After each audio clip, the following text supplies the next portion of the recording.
Ya, dan sudah bergabung bersama kami dari luar studio, pakar pertanian IPB Prima Gandhi. Selamat siang, Mas Prima Gandhi. Ya, selamat siang, Mas. Ya, Mas, ini kita melihat bahwa ada laporan-laporan beras premium ini menghilang di retail di sejumlah daerah. Anda melihatnya bagaimana, Mas, kondisi ini, Mas? Ya, jadi kalau kita melihat, ini sebenarnya kalau dalam teori ya, yang kita pelajari di universitas, itu kita mengenal namanya ada teori regulatory fear effect gitu, di mana kemarin kita tahu ketika pemerintah memberikan hukuman ya kepada produsen-produsen beras besar ya yang melakukan pengoplosan. Nah, itu menyebabkan ketakutan dari penggilingan padi besar, produsen besar, sehingga dia menarik kembali gitu stok yang ada. Ini kalau kita lihat ya kita bisa melihat dari rantai apa namanya rantai supply chain-nya gitu kan. Kalau rantai supply chain berarti tadi kemudian ada juga yang dia mempacking ya, kemudian didistribusikan langsung ke retail ataupun ke pasar-pasar modern. Nah, penggilingan itu yang kita ketahui sekarang ada penggilingan besar, penggilingan menengah, dan penggilingan skala kecil. Khususnya Oke. untuk beras premium ke pasar-pasar retail modern, penggilingan ini dilakukan yang mengambil porsi ini adalah penggilingan-penggilingan besar begitu. Nah, jadi kalau kita lihat ya memang di retail sekarang ini kosong, kemudian di pasar-pasar tradisional yang notabene ini dikirim oleh penggilingan kecil dan menengah, nah itu tetap ada tadi walaupun terjadi peningkatan. Oleh sebab itu solusinya kalau menurut saya ya seharusnya pemerintah sebagai regulator ya, baik khususnya yang melakukan pendistribusian, baik ini Bulog ataupun Bapanas, itu bisa segera membuat suatu keputusan sehingga tidak menakutkan maksudnya plan ya, khususnya tentang regulasi yang disebut dengan beras oplosan ataupun campuran. Nah, seperti itu Oke. kurang lebih yang terjadi mengapa beras premium itu kosong di retail-retail modern, Mas.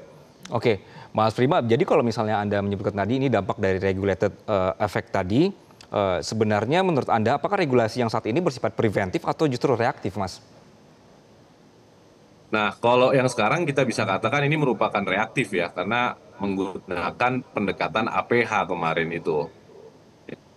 Ketika terjadi produksi itu kan tugasnya Kementerian Pertanian, produksi itu surplus di mana-mana, datanya juga ada, bisa dicek juga ke lapangan, tetapi kenapa harga tinggi? Ini kan satu anomali ya kalau kita belajar gitu, suplainya ada, tapi harusnya kan kalau suplai ada, demand-nya juga sama gitu ya, harga juga nggak melambung tinggi.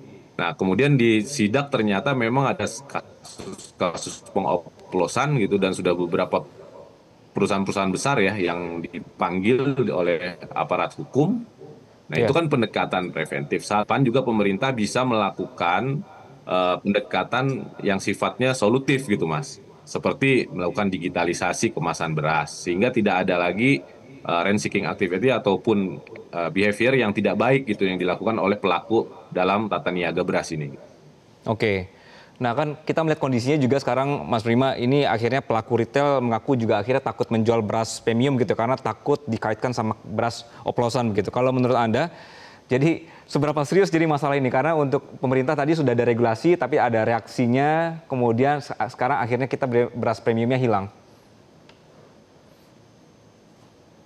Ya, kalau menurut saya sih seharusnya Pak Presiden ya bisa memberikan instruksi langsung ke Bapanas gitu. Karena kita tahu Oke. Badan Pangan Nasional ini kan yang mengatur terkait dengan stabilitas harga ya, kemudian Bulog di distribusi ya, tentang bagaimana regulasi agar aktor dalam tata niaga beras ini tidak takut untuk menjual berasnya, tapi juga tidak menyalahi aturan begitu.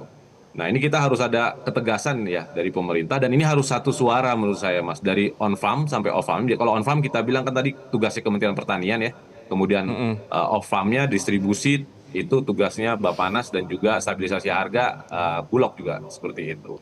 Oke. Jadi Mas, sangat ini serius sih ya, kalau menurut saya. silakan silakan. Ya, nah oleh sebab itu ya agar ini tidak terus menjadi dinamika di publik gitu ya. Ya, kita berharap pemerintah ya tadi bisa misalkan sekarang jelas satu hal. Mas Prima, maaf saya tidak bisa mendengarkan suara Anda. Mas Prima sepertinya ada gangguan komunikasi. Mas Prima masih bisa mendengar suara saya, Mas Prima? Baik pemirsa, mohon maaf kami mengalami gangguan komunikasi dengan pakar pertanian IPB dalam hal tadi membicarakan berkenaan dengan hilangnya beras premium di pasaran. Kami akan jelajahi cara baru mendapatkan informasi. Download Metro TV Extend sekarang.